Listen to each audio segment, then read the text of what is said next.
ملتان میں امن اتحاد رکشہ ڈرائیورز یونین کی جانب سے 3 ویلر رکشہ کے خلاف آرڈیننس پر احتجاج۔ رکشہ یونین کی جانب سے ملتان ضلع کچہری میں ڈپٹی کمشنر آفس کے سامنے احتجاجی دھرنا جاری ہے۔ تفصیلات سے آگاہ کریں گے ماہر عمران۔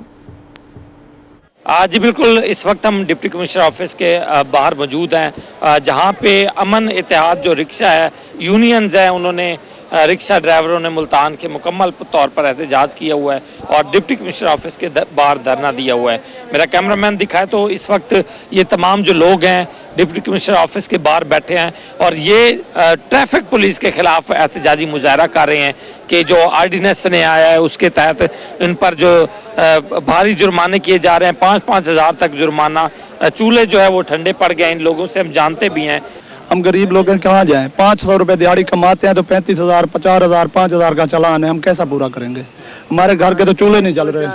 ہم دیکھ رہے ہیں کہ یہ بتائیں کتنے دنوں سے احتجاج چل رہا ہے اور کب تک چلتا رہے گا؟ 3-4 دنوں سے چل رہا ہے، جب تک مطالبات ہمارے نہیں مانے جاتے احتجاج جاری رہے گا۔ اچھا، یہ آپ کیا لے کے ساتھ چھپی ہوئی؟ یہ ہمارے چولہے ٹھنڈے ہوئے پڑے ہیں، ہمارے بچے بھوکے مر رہے ہیں، ہم تقریباً آج ہمیں 6واں دن ہے، اس لیے ہم احتجاج پہ بیٹھے ہیں۔ احتجاج بھائی اپنے حقوق کی خاطر کیتا ہے، ناجائز چلان کی خاطر کیتا ہے، ناجائز چلان کرے ناجائز پرچہ دینے صحیح ہو اپنے حقوق ڈپٹی کمشنر آفس کے باہر یہاں بیٹھے ہوئے ہیں اور یہ میرا کیمرہ مین دکھائے تو یہ سامنے ڈپٹی کمشنر آفس ہے اور ساتھ پولیس یہاں پہ بھی اٹھانے کے لیے یہاں پہ پولیس کے جو اہلکار ہیں وہ پہنچ چکے ہوئے ہیں، ان کو جو ہے اٹھا رہے ہیں۔ روڈ سے پہلے ادھر آئے ہیں اور یہاں سے بھی آگے جو ہے وہ اٹھایا جا رہا ہے۔ ان کا کہنا ہے کہ جب تک ان کے مطالبات پورے نہیں ہوں گے احتجاج اسی طرح سے جاری رہے گا۔ بہت شکریہ ماہر عمران آپ کا۔ گیس آتی نہیں، LPG خریدنے کی سخت نہیں رہی سے کثر لکڑی مافیا نے پوری کر دی۔ ڈیرہ غازی خان کے شہری سراپا احتجاج کہتے ہیں دن بدن ہر چیز پہنچ سے دور ہوتی جا رہی ہے۔ صرف 2 دن میں پڑ لگی لکڑی کی قیمت آسمان پر پہنچ گئی۔ لکڑی کی قیمت 1200 روپے فی من تک پہنچ گئی۔ مزید بتائیں گے آشان بخاری۔ ڈیرہ غازی خان شہر کے اندر سردیوں میں اضافے کے ساتھ ساتھ اب لکڑی کی قیمتیں جو ہیں وہ بھی بڑھتی ہوئی دکھائی دے رہی ہیں۔ پچھلے 2 روز کے دوران جو خشک لکڑی 1000 روپے من کے اندر جو دستیاب تھی، اب اس کی قیمت کے اندر 200 روپے کا اضافہ ہو چکا ہے اور لکڑی کی جو نئی قیمت ہے وہ 1200 روپے فی من تک جا پہنچی ہے۔ اس حوالے سے مزید بات کرنے کے لیے ہمارے ساتھ کچھ شہری موجود ہیں، ان سے جانتے ہیں۔ جی جناب بتائیے گا کیا کہیں گے؟ دن بدن ہر چیز مہنگی ہوتی جا رہی ہے، اب لکڑی بھی مہنگی ہو گئی ہے، کیا کہیں گے؟ جی، محکمہ والا گیس تو آ نہیں رہا گھروں میں، اس کے لیے بھی پریشانی ہے، اور یہ جو ہے دکانوں پہ ملتا ہے یہ بہت مہنگا ہے، اس میں ہوا بہت ہوتی ہے، گیس کم ہوتا ہے۔ تو لکڑی بھی 2-4-5 دن پہلے تو سستی تھی، اب وہ بھی مہنگی ہوتی جا رہی ہے۔ پہلے 1000 روپے من لے کے جاتے تھے، اب 1200 روپے میں 1400 روپے میں بھی بک رہی ہے۔ بس حکومت سے گزارش ہے کہ مہربانی کرے کہ گیس کی روٹین وار گھروں میں دے اور اس کے بارے میں بھی عوام کی فکر کریں۔ جی بالکل، جو شہری ہیں وہ خاصے پریشان دکھائی دے رہے ہیں۔ شہریوں کا یہ کہنا ہے کہ جو سوئی گیس ہے وہ گھروں کے اندر اس کا پریشر موجود نہیں، اور دوسری جانب LPG گیس ہے تو اس کی قیمتیں بھی وہ آسمانوں سے باتیں کر رہی ہیں۔ تو تیسرا چارہ یہی رہتا ہے کہ لکڑی کی طرف جائیں، لیکن لکڑی کی جو قیمتیں وہ بھی دن بدن اب بڑھتی جا رہی ہیں۔ جو لکڑی پہلے شکریہ آشان بخاری آپ کا۔ آپ کو بتائیں کہ کندیا میں ناقص اور غیر معیاری گوشت کی فروخت دھڑلے سے جاری ہے۔ 15 سال قبل تعمیر ہونے والا سلاٹر ہاؤس غیر فعال ہونے سے قصابوں نے اپنے گھروں کو سلاٹر ہاؤس بنا لیا ہے۔ تفصیلات سے آگاہ کریں گے عطا اللہ شاہین۔ جی بالکل، مقامی اور تحصیلی نظامیہ کی غفلت اور نااہلی کی وجہ سے 15 سال قبل قائم ہونے والا سلاٹر ہاؤس آج تک فنکشن نہ ہو سکا ہے، جس کی وجہ سے قصاب حضرات نے اپنے گھروں کو سلاٹر ہاؤس بنا لیا اور مارکیٹ میں لاغر اور بیمار جانوروں کا فروخت دھڑلے سے جاری ہے، جس کی وجہ سے شہر میں مختلف بیماریاں پھیل رہی ہیں۔ ہمارے ساتھ اس وقت شہری موجود ہے، اس سے سوال جانتے ہیں۔ جی کیا کہیں گے؟ جی سلاٹر ہاؤس بند ہے گزشتہ 15 سال سے، کہ حیرانگی ہوتی ہے کہ 15 سال سے یہاں پر بنا تو دیا گیا لیکن فنکشنل نہیں کیا گیا آج تک۔ اس پر ویٹرنری ڈاکٹرز نہیں آتے، قصاب حضرات جو ہیں وہ گھروں کے اندر لاغر بیمار جو جانور ہیں ان کو ذبح کر کے اور ان کو بیچ دیتے ہیں، اور ہمارے ارد گرد میں روز سننے میں آتا ہے کہ مردہ گوشت جو پکڑا جاتا ہے۔ لیکن حیران کن بات یہ ہے، بیماریاں پھیل رہی ہیں لیکن انتظامیہ اس جانب کوئی توجہ نہیں دیتی۔ 15 سال سے یہ عمارت اسی طریقے کے ساتھ بند پڑی۔ بالکل جیسا کہ آپ نے شہری کی بات سے کہنا تھا کہ لاکھوں روپے مالیے سے تعمیر ہونے والا یہ سلاٹر ابھی تک فنکشن نہیں ہو سکا، جس کی وجہ سے قصاب حضرات نے اپنے گھروں کو سلاٹر ہاؤس بنا لیا اور گھروں میں لاغر اور بیمار جانوروں کا گوشت ذبح کرتے ہیں۔ خبر دیں آپ کو، کسٹم ملتان کی سال 2026 کی پہلی اور بڑی کارروائی ماڈل ٹاؤن سے لگژری گاڑی مرسڈیز بینز